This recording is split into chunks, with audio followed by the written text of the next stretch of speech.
And I said that I disagreed, but it's sort of complicated just because I sort of find that HIV-related disparities are driven by unequal housing opportunities, or that's sort of what I've seen. But of course, that is also part of stigma, and also part of like racism. So, you know, it's complicated, but that's why I put disagree. No, that's helpful, and I want to actually talk a little bit more about that, because in some ways I think that I believe that there's some like stigma, social determinants of equity that also relate to the social determinants of health. So what you just said around housing, I think, is compounded by racism, by sexism, by sexual, transphobia, homophobia, all of those things. Anyone else who's just quickly would say why because a lot of you agreed. So why did you agree? If anybody could say an agree statement or a strongly agree statement, put themselves off mute and say it, that would be great. I think Aaron, you came up. Right, Aaron, you want to share? Sure. I didn't agree. I said not. It's hard to tell. I don't exactly know, but I think it is a main driver. In our county, we have a larger Latino population, and we believe that a lot of Latino men are not getting tested due to issues around stigma. So I think, and just not engaging in conversations around sexual health and their risk, and they don't truly maybe understand their risk or don't identify themselves at risk. So I think it is a main driver. I don't know if it's the main driver. Yeah, no, and I appreciate you saying that, because I think one of what I got from what you're saying is also that maybe more information is needed about the connection that has to, the outcomes that you're, seeing with regard to maybe people not engaging in some of the services. So I appreciate that. Anyway, last call. Anybody who said, I know maybe said agree. So we heard from the not sure, we heard from the disagree, someone in the agree category. Come on, be brave. Let's do it. Take a risk. Hi, I agreed because, sorry, I would turn my camera on, but it's That's okay. way You don't behind have to my just, monitor. but who's speaking? I just want to know who's speaking. Yes, this is Lizzie. I'm Okay. over here in Western Colorado, and I agreed because I live in a fairly conservative area, and there's already like a lot of battle with Planned Parenthood and stuff like that, and people have their beliefs around HIV, and their conservative beliefs, I think, is a huge driver of that over here. So it sounds like in some ways you're saying the beliefs create maybe a social stigma that makes it difficult for people to get the respect maybe in the care that they need. So I appreciate you saying that. All right, thank you. So I'm going to move us along and talk about the fact that, where does this fit in? So I started to say that with one of the comments that was just made about, we're talking about social determinants of health, as this is a series around those things like housing and some other presentations that you've had. And, I would say, I don't know if you know the work of Dr. Kamara Phyllis Jones, but really what she talks about, and which I think is really helpful for me at least, is she talks about social determinants of equity, things like race, which is an important thing, and gender and sexual orientation, that then create unequal distribution of some of the social determinants of health that we're talking about, like socioeconomic status or housing. And so it is important to recognize, I think, that stigma is something that really changes the way in which people can access power or can access agency to do what it is that they would like to do, or to take care of their health, if we're talking about HIV, in the most effective way. So the challenges of addressing stigma, because I think that we're talking today about responding to it, and some of the challenges that happen around addressing stigma that I was thinking about in presenting this to you is, it can not feel concrete. It'd be difficult sometimes to say, is that stigma happening? How do you measure that? What is it? And so the way that it's experienced may be that I'm experiencing it, but it's not really seen. And so that can be a difficult thing to kind of measure and to figure out, what are you going to be trying to mitigate, or what are you trying to change? And then, it's intersectional. I'm going to talk a little bit more about that, but it's intersectional. It can come from race and ethnicity. It can come from socioeconomic status. It can come from education or language. There's so many ways in which that stigma can be leveled or felt or directed towards people or groups of people, that can make it hard to figure out, like, what do we really want to focus on or address. It operates on a lot of different levels, on an individual level, on a social level, on a community level. And so as Patrick was asking about, are there community level interventions that, it's really about what level are you wanting to also address when we're talking about stigma. And I would say that there's limited research that really tells you that if you do this, then it will happen. But there is some research that I'm going to talk about a little bit later that I think will be helpful in hoping to inspire you to think about ways to respond to stigma. And then, you just really need to it's about prioritizing what you want to do. As somebody was just saying, it may be about looking at a particular population or community that you want to work with, or it might be about working with a provider group. So it's really about thinking about, how do you prioritize the response so that you can actually make a difference in the impact that stigma has on HIV services. And so I want to just put in chat, or yell it out to me. What is, so I said it's not concrete, but what is it? So tell me what it is. Put that in chat. What's the word that you would use for stigma, or what would it be? Or you can put yourself off mute and just yell out a word. Fear. Thank you, Judy. What else? What is it? Shame. Thanks. What else is it? Fear, shame, negative stereotypes. Thank you, Molly. What else is it? Distrust. Okay, thank you, Michelle. What else? Judgment. Okay. Anything else? What else what other words would you use? What are we looking at? So we're looking at negative stereotypes, judgments, distrust, shame, discredited status. Thank you, Cheryl. That's a really helpful way of seeing it, I think. A discredited status. So when we're thinking about responding to stigma, what are we trying to change? We're trying to change that sense of, or the place of judgment. And as Cheryl said, which I think is a really great way, you're trying to change that discredited status that either people are feeling or people are given as a result of stigma. So, it is a discrediting social label that changes how people are viewed, changes how people view themselves. It's usually seen as shameful or deviant. People are rejected or penalized. Discrimination happens as a result of stigma many times. And so that it's important to think about, what's the thing that we're really trying to change. And then here is just a brief definition that I think is really the source of where we even started to think about how stigma works. Is, it's an attribute that links a person to an undesirable stereotype, leading other people to reduce the bearer from a whole and usual person to a tainted and discounted one. So we're talking about a social determinant. We're talking about the fact that it changes the way in which people have social capital. It really reduces someone's ability and power. And that's what it can do. And then the other thing that I think has happened since then, because that was from something that was from quite a long time ago, from Irving Goffman, from a really kind of seminal work that he did around looking at stigma that has been used today as a way to describe it. But then there's also been other work that's really helped to understand that it has a way of producing power and control in systems. And so basically what happens with stigma is someone is devalued, or groups of people are devalued, and as a result of that, other groups of people are valued. And so it really does regulate the power and privilege that people have, as well as the oppression and powerlessness that people have. And so in ways, it regulates sort of a hierarchy.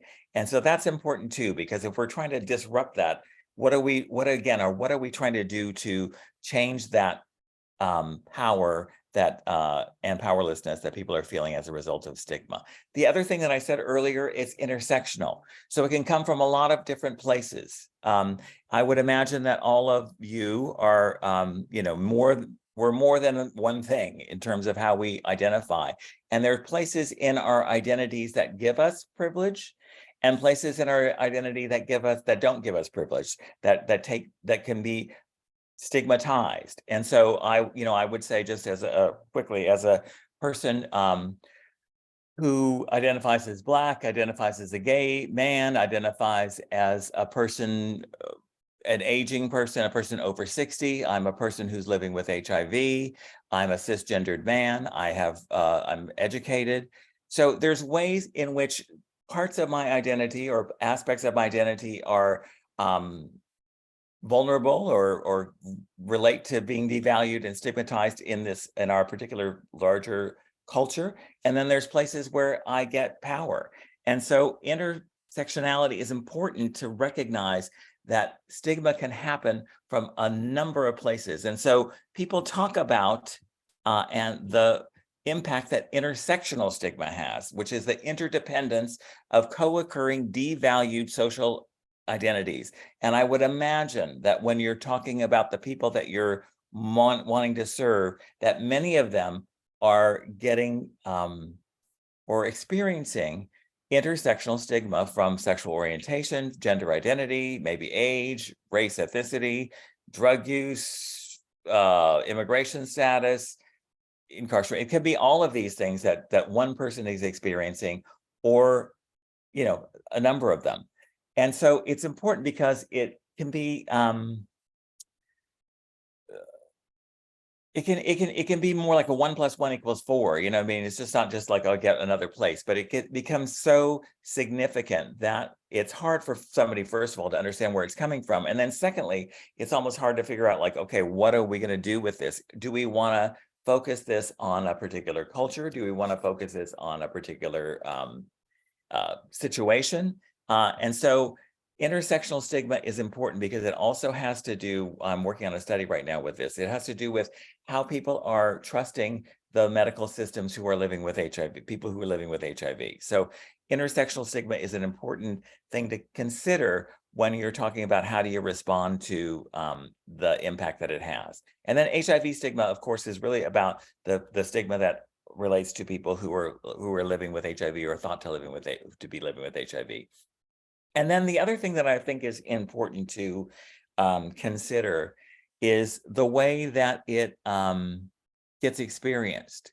And so when you talk about stigma, there's societal stigma. So let's just say it's about how people feel about people who are in the same sex relationships, same gender relationships.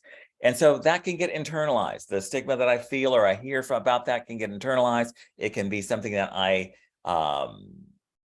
create judgments about myself, create places where I don't believe that I can achieve something because of the stigma that I'm feeling. It can also be anticipated. I might be coming into systems of care knowing or feeling that I've already had that stigma and know or feel that I'm going to have it again. So as a person who's a provider, it may be about, when we're talking about responding to stigma, it may be about focusing on the providers who will understand the significance of stigma and do what they can do to counteract either their own implicit bias or their own feelings that might exacerbate that sense of stigma that a person may experience. The other thing is really enacted stigma, which is really the result of the actual judgment or the mistreatment or the discrimination that the person has. And so there's also been a lot of work and a lot of research on the fact that, there is provider and healthcare provision stigma that people are experiencing from the providers. And so that's another way in which stigma can be experienced. And then lastly, it really could be about structural. It could be policies and laws, things that keep people out of care, if we're talking about HIV, or make it difficult for people to be in care as a result of some of the discrimination that happens for particular groups of people. And I think somebody was mentioning in their particular region that there's a lot of prevailing values that may create some structures that may make it difficult for people to access care who are in particular population groups that are seen or devalued in that particular region. So again, when you're thinking about responding, are you wanting to help with dealing with internalized stigma? Are you wanting to help with the possibility of provider stigma that's happening and being enacted on people? Or are you thinking about changing laws and policies or changing some community standards in a more of a social stigma experience. And so that's one thing to think about. And then the impact that it has, I think you know this, I would imagine, but the impact that it has for internalized stigma, it really can lead to feelings of shame, fear, depression, and really keep people out of services. And I'm going to share a couple of research points around how internalized stigma does affect people's ability to access services. There's something that maybe people know called the Medical Monitoring Project. It's out of the CDC, where they really look at behavioral outcomes for people who are accessing treatment and services who are living with HIV. And they also do a stigma analysis. And so the Medical Monitoring Project really found that in this stigma analysis, they do a 10-point kind of scale around 4 dimensions of HIV stigma that happen either to them in their lives or within the past 12 months. And it could be around disclosure concerns, negative self-image, public attitudes, and they range from, having a high score of 100 to no stigma at all, 0. And so when they looked at it's a pretty large sample. And when they looked at the sample, the median score was 28, which, is significant. But what they also found is that there are characteristics that are associated with a higher stigma score. And so why I think this is important is to really, again, look at the groups of people who are experiencing stigma at a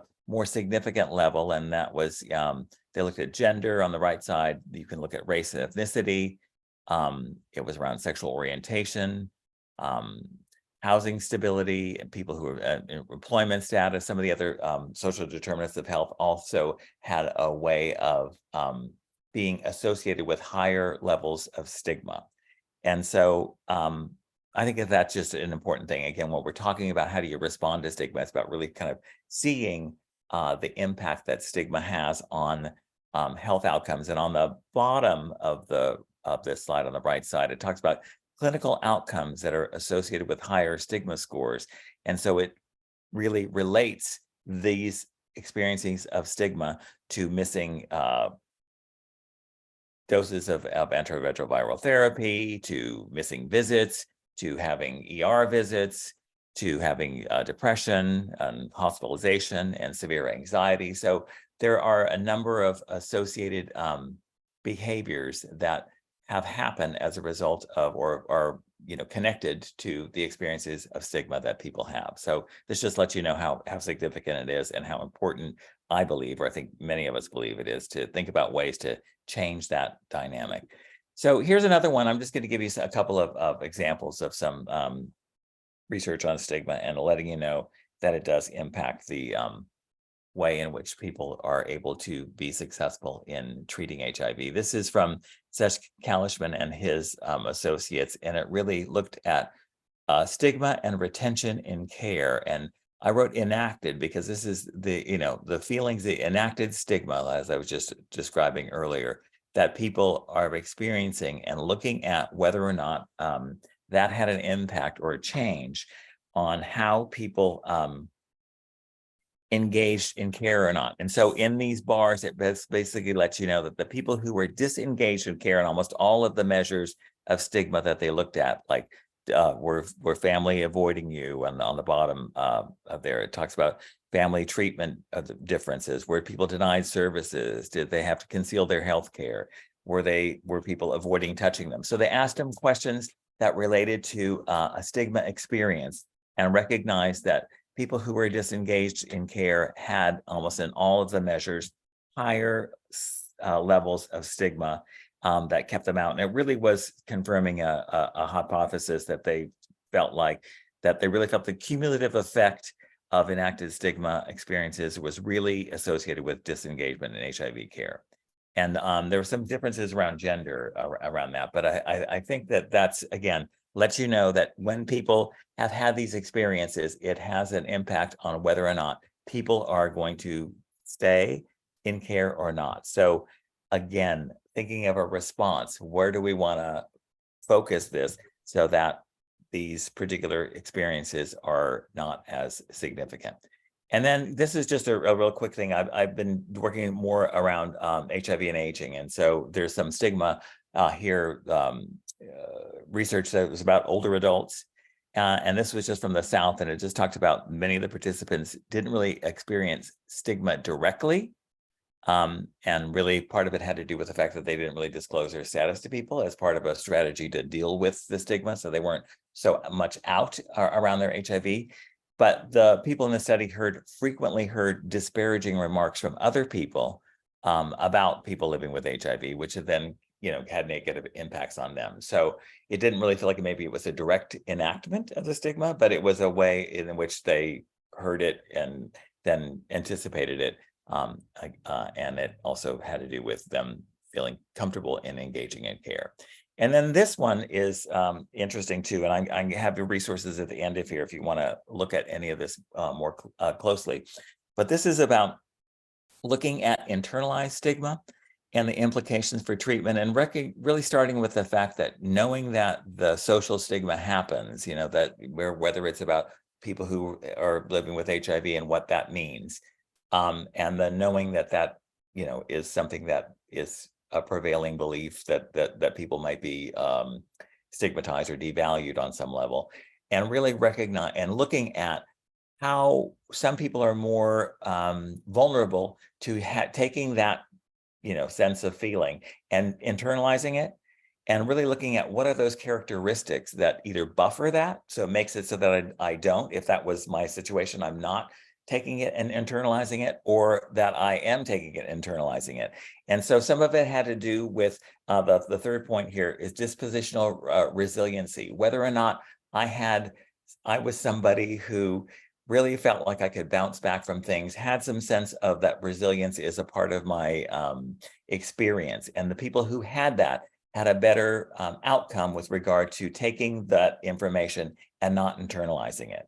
And then people who had more of a difficulty with taking that feeling and then internalizing it were people who really had a sense of wanting to be accepted, wanting to have people believe that they are that just really having that sense of that acceptance is a really important value for them. So again, when we're talking about how do you work with people around internalizing stigma, what would be some interventions or ways that you can really help to either bolster that resiliency in people, or talk about with people a little bit about the meaning of acceptance and in their lives. And so this is another one that I think is also really interesting. I know I'm giving you a lot of information here, but I think this is another one that I think is interesting. This is work that was done quite a bit of time, maybe about 10 years ago, and we're actually working with one of the researchers right now on some work, Laura Bogart. But this came from really looking at a model of really kind of taking it back. I've said a lot, but this is taking it back and looking at societal stigma on the left side and intersectional stigma, and realizing that had to do with, and again, it reminds me of a comment somebody made earlier at the top around some of the structural manifestations like housing segregation, historical trauma, medical mistrust, because of the things that have happened and have been discriminatory towards people around race and ethnicity, around things like HIV, sexual orientation, gender identity, many of the things that people are experiencing who are the focus of the work that you're doing. And then really looking at, on the bottom, how individual level manifestations happen from like a provider level, the prejudice, the stigma, or the community, the discrimination. And how, if you go to the center, how that impacts the actual person who's dealing with it. They have perceived stigma. They're thinking it's going to happen, or internalized stigma, or anticipated stigma. And that impacts, if you go back to the right, keep going to the right, where it says racial, ethnic, HIV disparities, that has to do with risk and treatment and whether or not I'm going to really believe in my ability to survive this.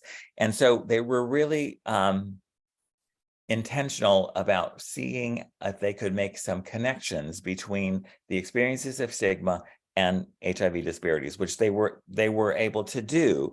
And then the hopeful part is the bottom here, is really realizing that their were looking at ways to change that dynamic. And it was really not so much about addressing the stigma head on, but it was really in their work. It was really about looking at moderators of stigma, and that being more around a resilience as the foundation, and that you could do that on different levels, whether it's on an individual level where you're really helping people to, have some coping around that experience and building social support, and these are the bottom boxes, or whether it's about really helping people to recognize who are in communities, to recognize that there's some commonalities among us, whether or not it's looking at a structural level about how do you instill or begin to change the sense of medical mistrust to trust. So they had some ideas about that. So again, I have on the end of the slide, and I know you'll get the slide set, we have some resources for you to do this. But again, why I'm saying this is about really helping to inspire different ways to respond to the stigma experience that you want to change in your particular regions. And so again, resilience is really the capacity for people to navigate their way through psychological, social, cultural, and physical resources. So sometimes it's about working on the solution that isn't a direct solution, but it's more around resilience. And so I just talked about a lot of things. I want to hear from you one more time, if I can.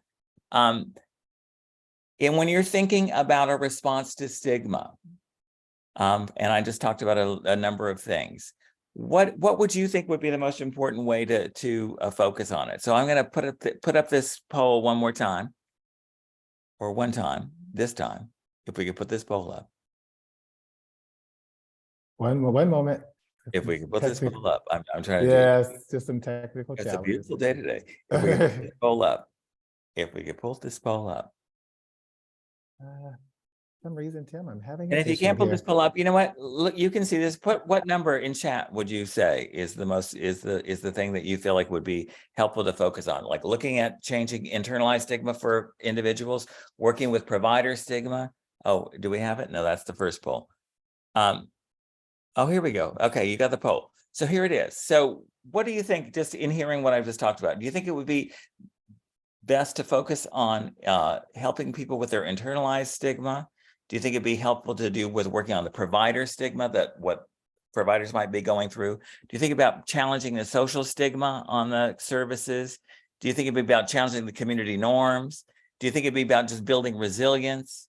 Do you think it'd be best to really look at more evaluation on the impact of stigma to know that it's where to focus? Because again, I'm hoping that this inspires you all to think about something or moving in some direction to respond to the stigma experience that you are seeing in your particular jurisdictions.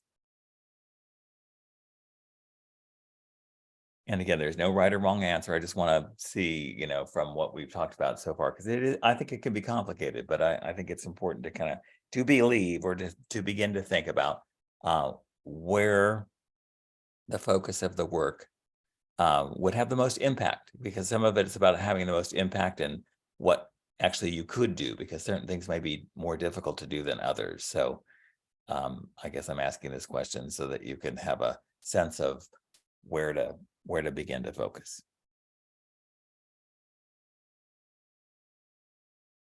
Okay, I'm going to end the poll. All right, and we're sharing the results. And again, it was different people said different things. So it may be about internalized stigma. It could be about working with providers. It could be about challenging social, or it could be about challenging community norms. So again, this is really more for a thought around how you might respond to stigma. And so I'm going to talk about responding to stigma and give you a couple of examples as we end this. One of them this is from HRSA, a program called Escalate, which is called Ending Stigma Through Collaboration and Lifting All to Empowerment. It's something where that you can look up. Again, it's a intervention that is really based on providers. So this is more of a provider level intervention, really helping people to understand, first of all, the stigma experience of people who have been living with HIV, throughout the epidemic, but also people who are recently diagnosed, and helping them through really more of a cultural humility lens, so that providers are really more equipped and understanding of the significance of stigma and understanding some of the ways in which provider bias happens and implicit bias happens around communities. And there's some of them that's done in Spanish. There's also now one that's done with a Native American adaptation as well. So that's something that can be done nationally, and you can go to targethiv.org to see more about that, but that's called Escalate. That's around providers. This is an example of something that we worked with at the California Prevention Training Center, but it became an ongoing project with the Louisiana State Department of Health, where they really looked at the stigma that happens as a result of race and sexual orientation and gender identity, and did a significant project with their health department staff to look at how does homophobia, transphobia, and racism impact the provision of services for HIV throughout the state. And they started with having people really, again, this is more provider focused, having people really look at, what it meant for them with regard to looking at privilege and oppression, and having people go through trainings on undoing racism and deconstructing homophobia and transphobia, and then doing some institutional work to change some of the ways in hiring practices, and some of the ways that they even communicate what they're doing and how they're collecting data. So they really did some institutional change to mitigate the stigma that existed in the larger institution. So that's another way that stigma happens. And then this is Patrick ended my introduction by saying that I'm the president of the board of directors for Brothers of the Desert. This is here in the Coachella Valley. I would say, although it's not HIV focused, it is a community level response in changing the dynamics that stigma happens here in this particular region of California, which is Coachella Valley, is where Palm Springs and a number of desert cities are located. In some ways, especially Palm Springs has a reputation for being a place that's very much about an LGBTQ plus sensitive place to come to, a welcoming place to come to. But as it comes down to the dynamics of race, it really hasn't been that, and really wasn't that. And so a group of us who moved here in the last 5 to 10 years banded together and developed this organization, really as a result, to change some of the dynamics of isolation that existed through our community. And we began that really by just meeting with each other and kind of supporting each other on an informal level, but then realized with the group of people that we had and the skill sets that everybody had, and our ability to make some changes in the community and to support and empower our community, we were able to do a lot more. So we incorporated and became a 501c3 nonprofit organization. We do wellness summits. We do discussion groups. We do speaker series. We offer scholarships. So we do a number of things that have really changed the trajectory and the expectations, I think, for people who are moving here to feel like they're part of a community. And really a lot of it is about wellness. One of the things we're working on now is to build some really discussion groups that are really related to the concerns around HIV, and really destigmatizing that conversation within our community. So that's just another community level organization. I want to make sure you have all of these references that I was referring to earlier.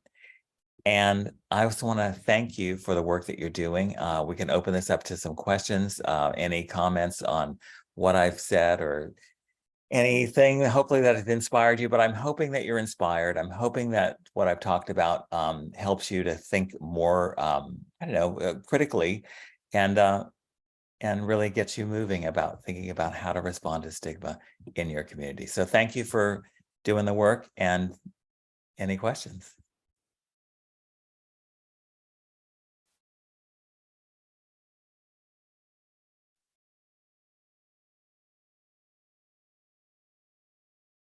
Don't jump in all at once. Anything? Hi, Tim. Hey, I'll Robert. jump in. You know, this is such a great, you know, presentation, and I think about this on a few levels. One right now, of course, is the political level, which causes, you know, the cultural and the external stigma to be increased, and it can feel overwhelming. That aspect of it can feel overwhelming because you just don't know what to do about it. I mean, you can be perpetually pissed off, as I tend to be if I listen to the news or pay too much attention to politicians. I had an empathetic feeling for the person from Colorado, thinking about one particularly notorious politician from that state. And it seems like there's really sort of a joy that some people get from stigmatizing other people right now. And that there's just this meanness that is going on in the public conversation about this. And so that you know, that is really troublesome. The other part of this is that it makes me think that this is something we always have to think about, that we don't just go to a training and then for the next year we don't think about it anymore. It's kind of, you know, it's kind of like if you don't clean behind your refrigerator, it only gets worse, right? Yeah. And I do think about how we as providers, the language we use, the way that we have conversations with our clients and patients, how we perpetuate some of this.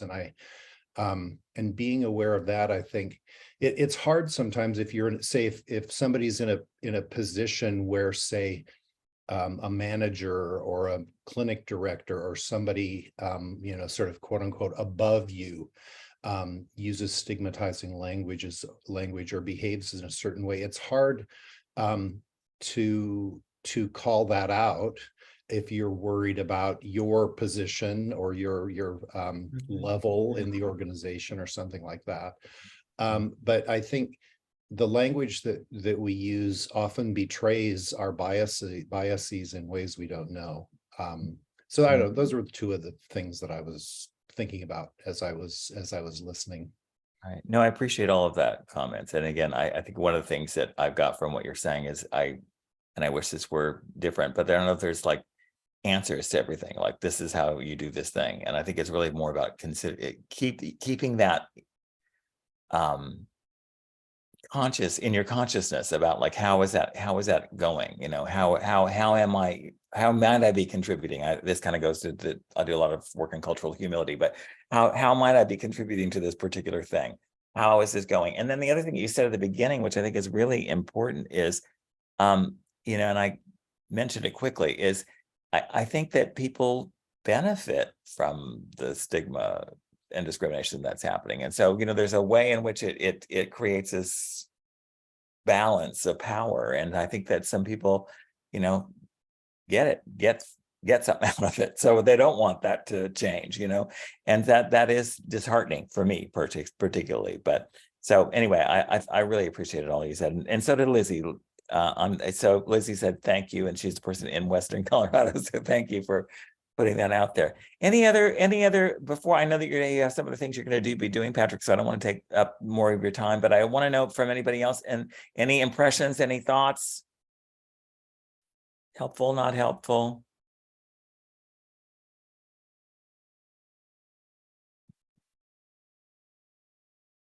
All right.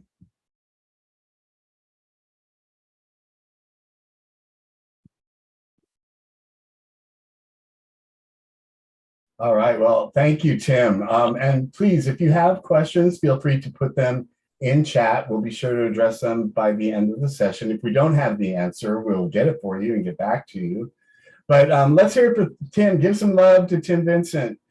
Excellent presentation on the impact of stigma. Some really good ideas of what we might, all right, there's a round of applause. Some ideas of what we might be able to do about it. What we're going to do now is we're going to break into smaller groups for about 15 minutes. And in our groups, we have some questions that we'll be asking about how this might impact what we just heard about stigma, how this might impact how we go about business and how we choose to address it in our regions. So in just a minute, we will be broken into 3 groups, and each group will have one of us, a facilitator in it, to facilitate asking a series of questions. And then we're going to come back and we'll just debrief as a large group, and then we'll be sending you on your way until Thursday. So whenever we're ready, let's go ahead and break into our groups. And we will have questions that we will be asking of you. So whenever we're ready, break us into those groups.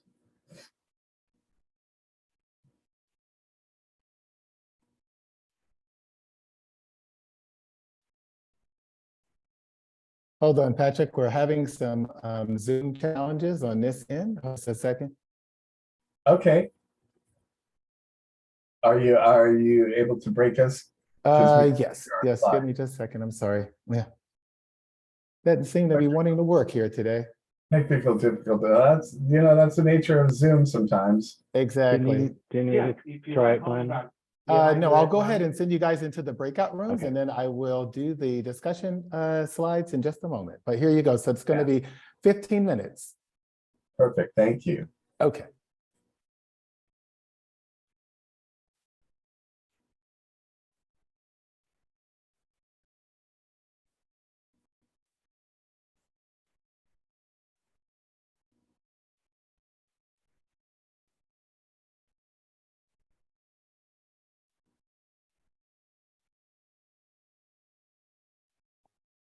Am I going to a room?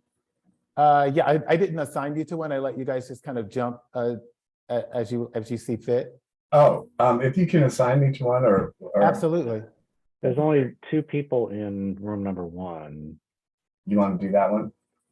Yeah, go to number 1. Okay, I'll send you to one, Patrick. Hold on. Okay, so I sent him there. And Gregor, you're still here, right? Yeah. For some reason, this discussion question, we're gonna have to look into this. When I went to PowerPoint to go to share my screen, the discussion questions, you know how you have to arrow down to get them all on there? It kept going away. So I'm not sure in the future if take that animation off. Yeah, I think that's probably what needs to happen. Yeah, because can you put them in the chat for me, and I'll run around to the rooms and put them in their chat? Oh, good idea. Okay, hold on for a second. Let me do that. Let's see. I don't have the slides. So. Oh no, that's okay. I can do that right now. Hold on. Let me go chat and then Greg. Okay, Control V. Okay, got it. Yeah. Okay, I'll run around and. Okay. For some reason I can't.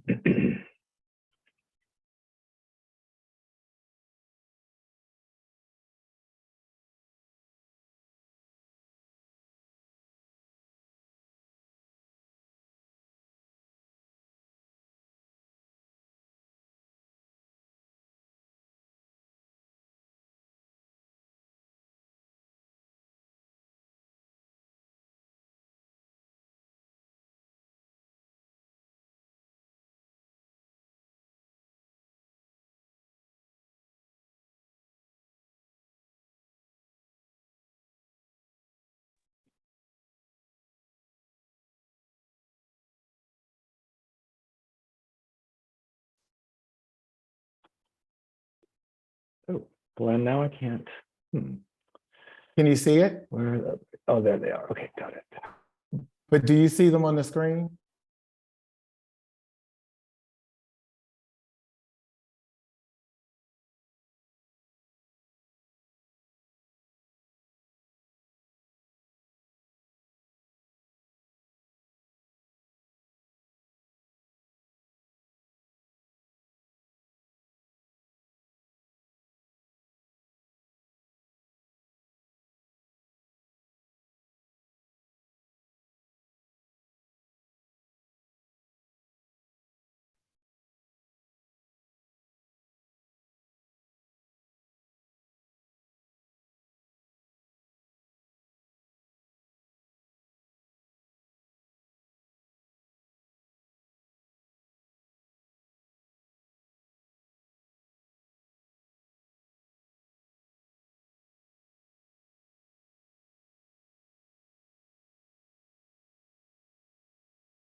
Welcome back, everyone, to the main room.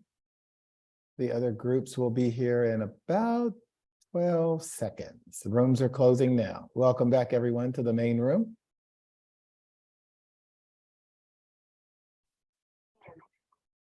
All right, all right. Welcome back. Yep, everyone back, Patrick. Beautiful, beautiful. Welcome back.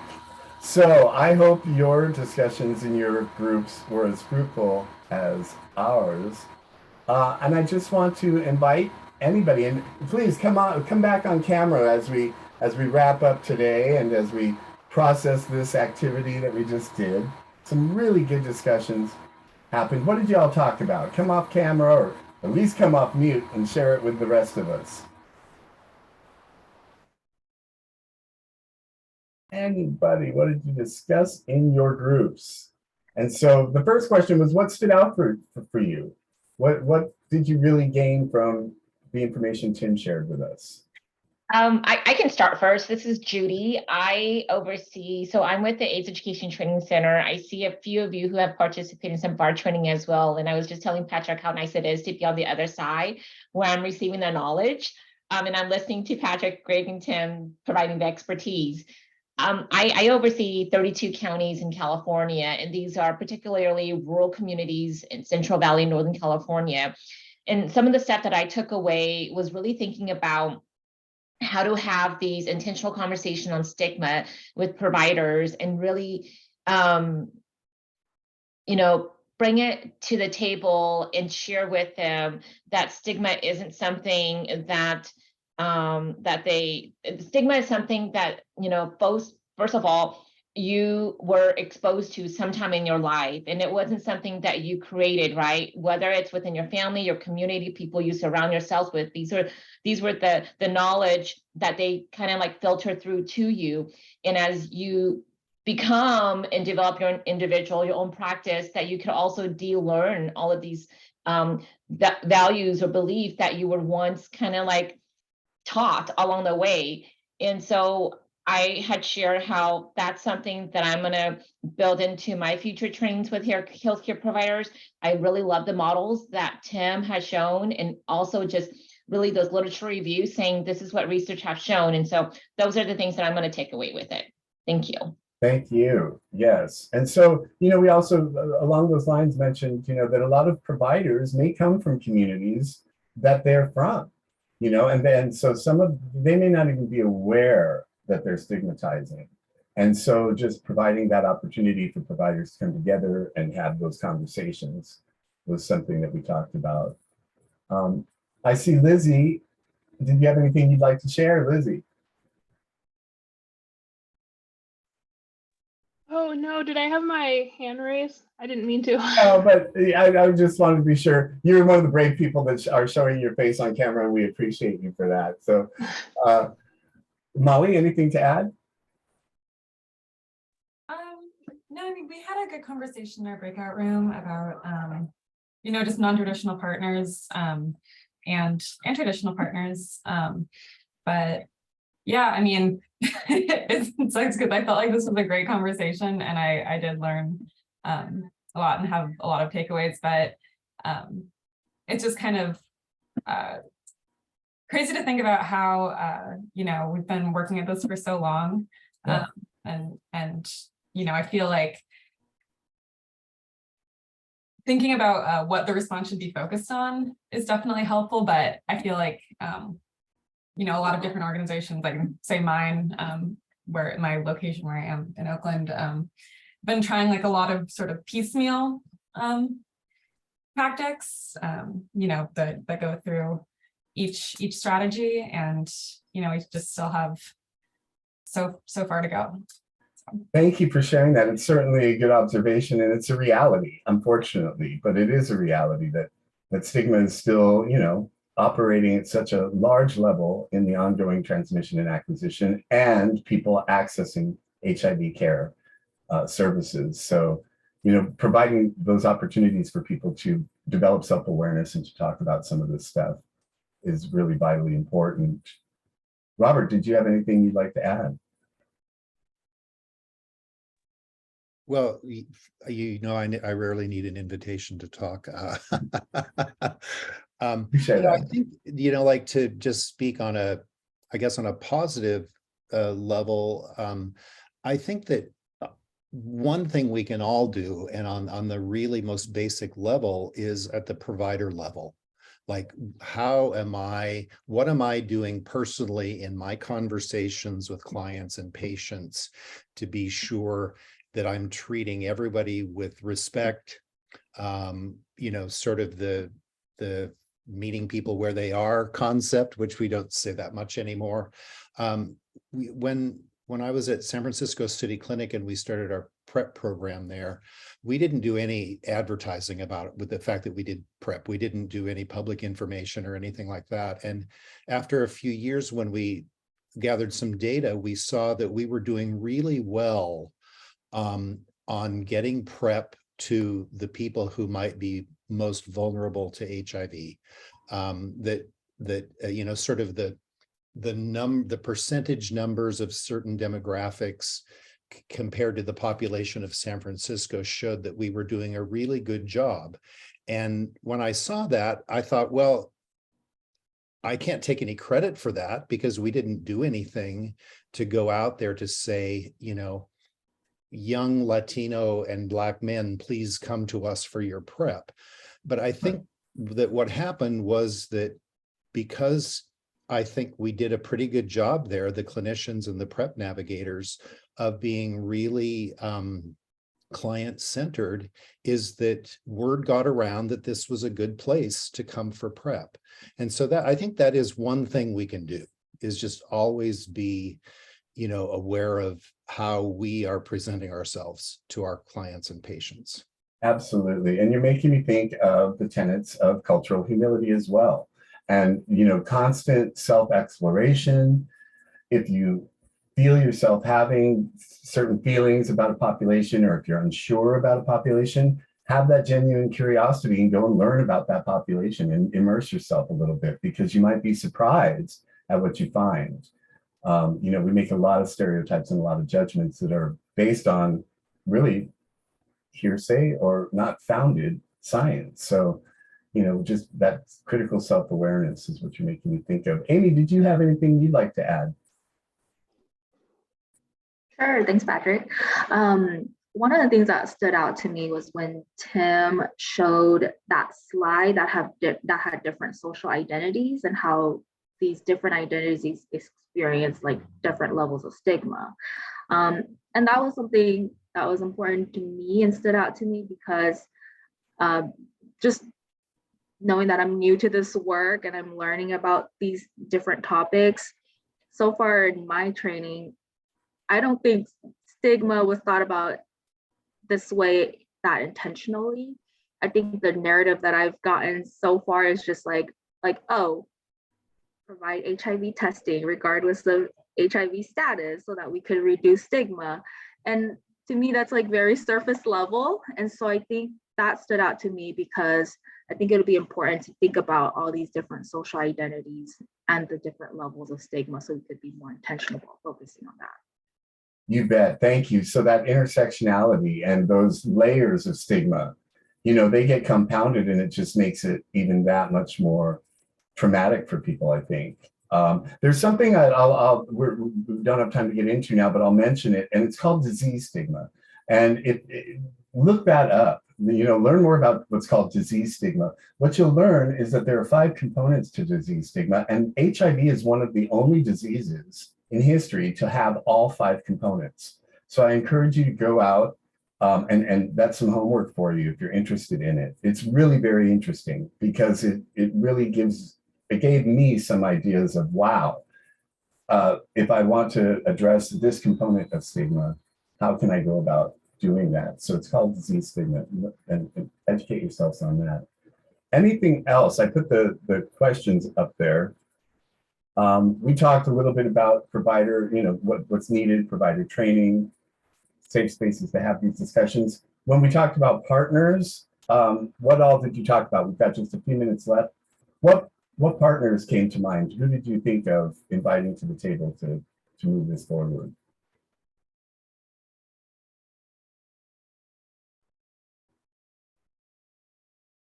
Judy, please.